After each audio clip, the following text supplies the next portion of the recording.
This is the Night Wolf howling at you, and today we are taking a look at the Turtles of Grayskull Stealth Ninja He-Man by the ninja power of Grayskull!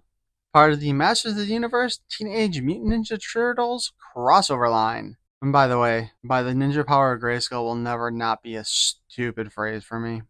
Anyway, I don't usually talk too much about the front of the packages here, but from what I can see of this He-Man, the eyes are kind of messed up, and we'll take a closer look at that in a little bit. And it also looks to me like the power sword is actually shorter than normal. I'm not 100% on that one, and I don't have an extra power sword on me to take a look right now, but we will be looking at that later. When we get to the back of the box, we see our Ninja He-Man fighting our Samurai Skeletor. The power of Grayskull purified He-Man, expelling the evil mutagen from his being. Now free from its brainwashing effects, He-Man joins forces with the Teenage Mutant Ninja Turtles to save Eternia from Skeletor and Krang's nefarious plot. Along with that, you can put his Sword of Power into the Shroud. And again, just looking at that picture back there, the sword looks shorter than normal. I hope that isn't a trend for the future power swords. Also in this wave, we have April Neal, the sorceress from Channel 6 News, Stealth Ninja Leonardo, kicking shell from the shadows, Hordak, the ruthless master of the ooze pit, and the Stealth Ninja He-Man that we're talking about right now with the By the Ninja Power of Grayskull. Let's go ahead and open this sucker up.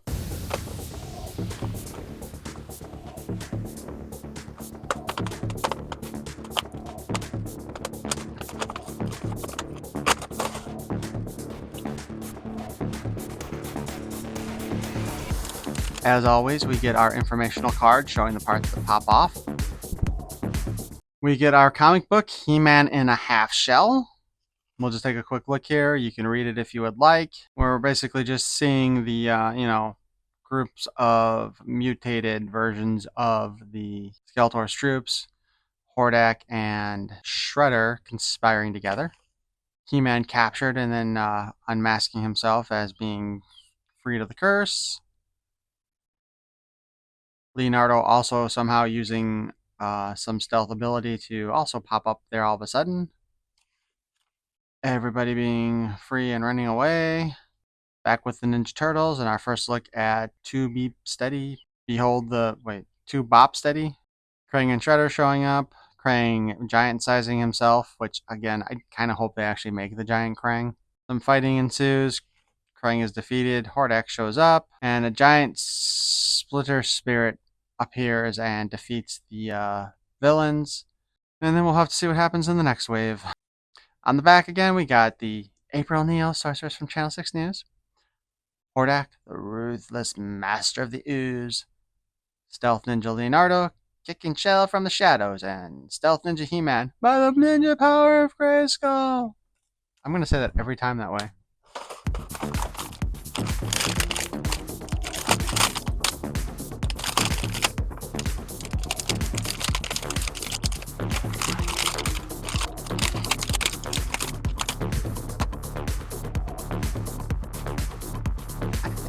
It feels like it's shorter to me, seriously. I am going to definitely compare this with one of the previous power swords when I get back to do the editing, and I'll pop up a little thing saying whether I was right or wrong.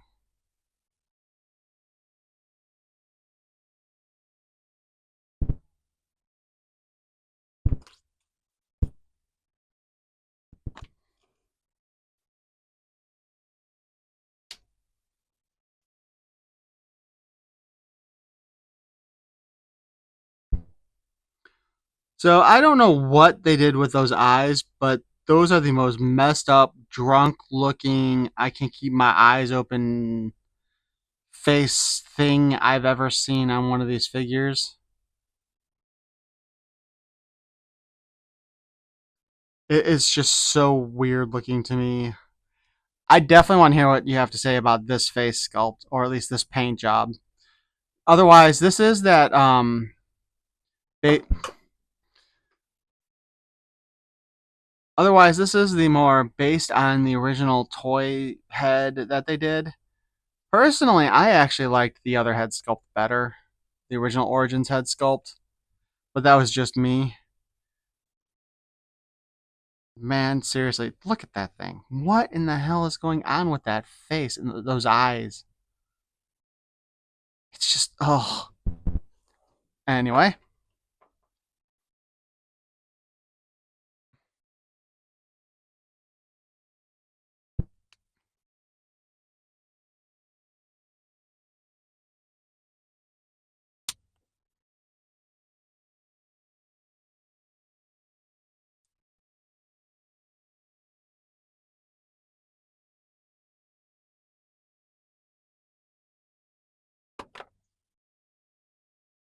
this may be the weirdest thing, but I don't know if it's just the reflections, but it almost looks like they actually made an effort to paint his toenails slightly.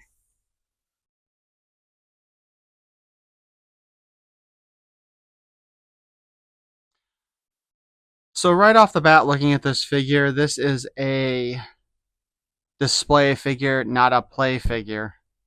I'm just going to say that right off the bat. Did I just say that twice? First off, the shroud hood here, that doesn't stay on very well, period. So if you're going to be playing with, if your kid is going to be playing with this figure, or your adult, I guess, that's not very well on there. Um, the part to put the sword in is actually just one slice there. I thought it was going to be like a full, strap, but no, it's just one slice in there, and it's on the hood. I think this is actually the same cape that's going to be on the Leonardo, but I'm not 100% sure on that yet. He-Man's got the little ninja mask there, which kind of hard to get it to sit there where it's not also covering his eyes. I think I finally got it.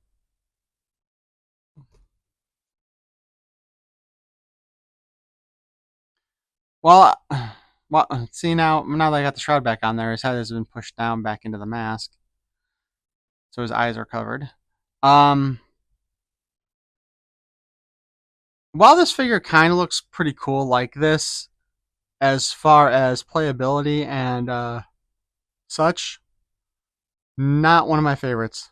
The armor already seems to slide around a little too much, and I mean they've kind of set him up to look more with like the men at arms kind of armor, which is kind of funny. But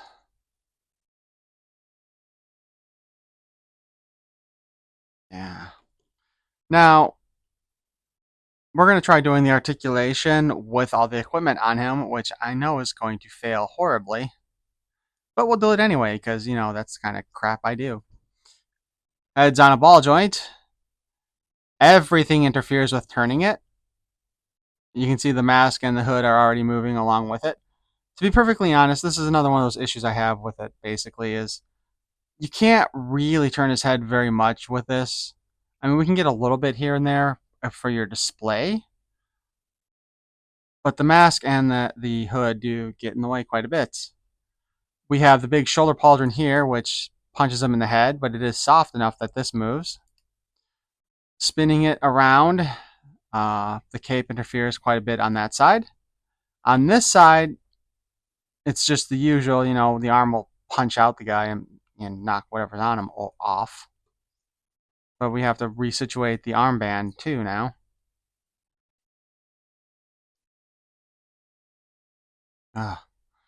We have a hinge going up and down. Again, shoulder pauldron does whack into his head on that side, or it would if the hood wasn't in the way.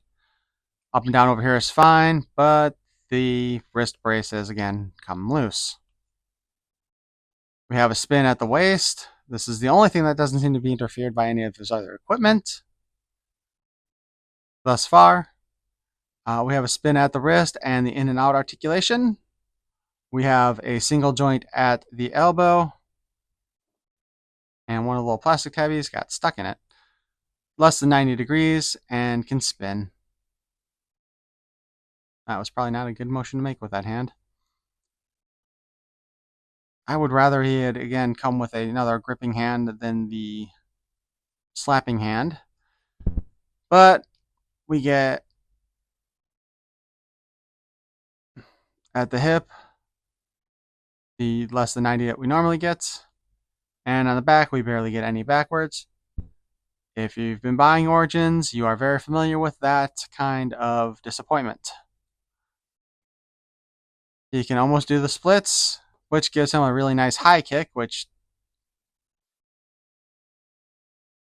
is good for somebody who is doing martial arts.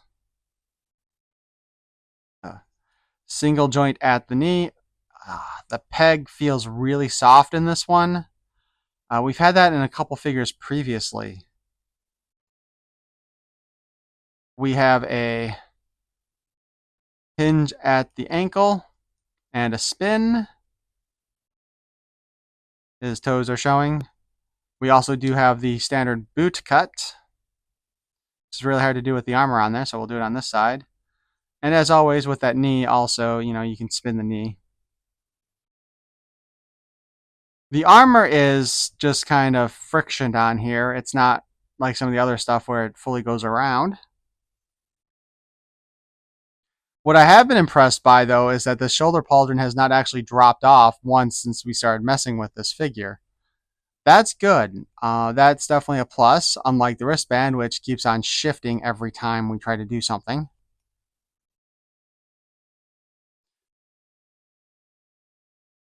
But let's go ahead and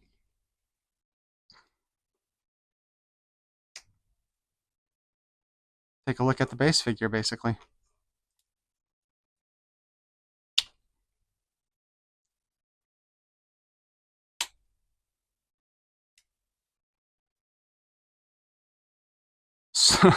So if you somehow manage to not be able to find a standard He-Man, I don't know how you would have missed it since it was a shelf warmer for so long, he does transform into angry, drunk-looking standard He-Man with the way they did the eyes. And he is wearing the same basic equipment, same paint job, although I do think the wristbands and the belt are actually painted in a more metallic, shiny paint than the previous release was. And of course, he's got the ripped open boot still. Which again, I mean, if you look at the way the boots sit, like I don't know how you're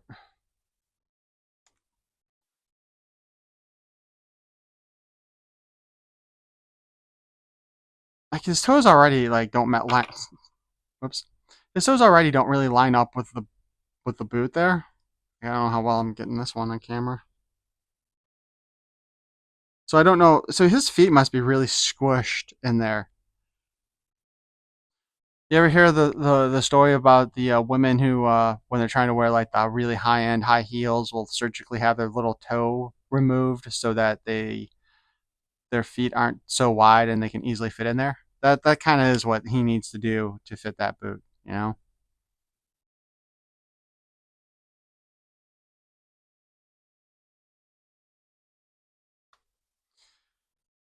Overall, like I mentioned before, he's mostly going to be a display figure, not a play figure, because all that stuff comes off. I mean, I guess when you just have the cape on there along with like some of the armor.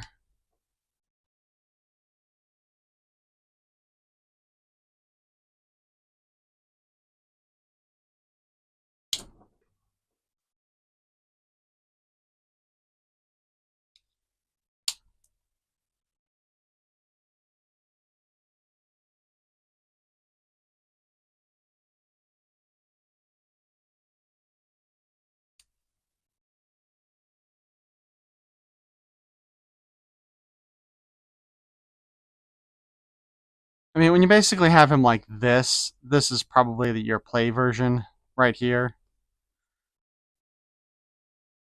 The the mask and the hood just gets in the way and falls around and stuff too much, in my opinion, for that to be fun to really use. Otherwise, he doesn't look too bad. He'll just go in the display somehow, and that's it for me with him. Especially, I do need to try to find some more of this guy in the wild so I can take a good look at all those face sculpts, because the way they did those eyes, man, it bothers me greatly looking at him. So I hope you enjoyed this look at our Stealth Ninja He-Man. And I definitely, like I said before, please let me know what you think of that head sculpt or that paint job on him, the way they set the deco, because I think it's absolutely awful.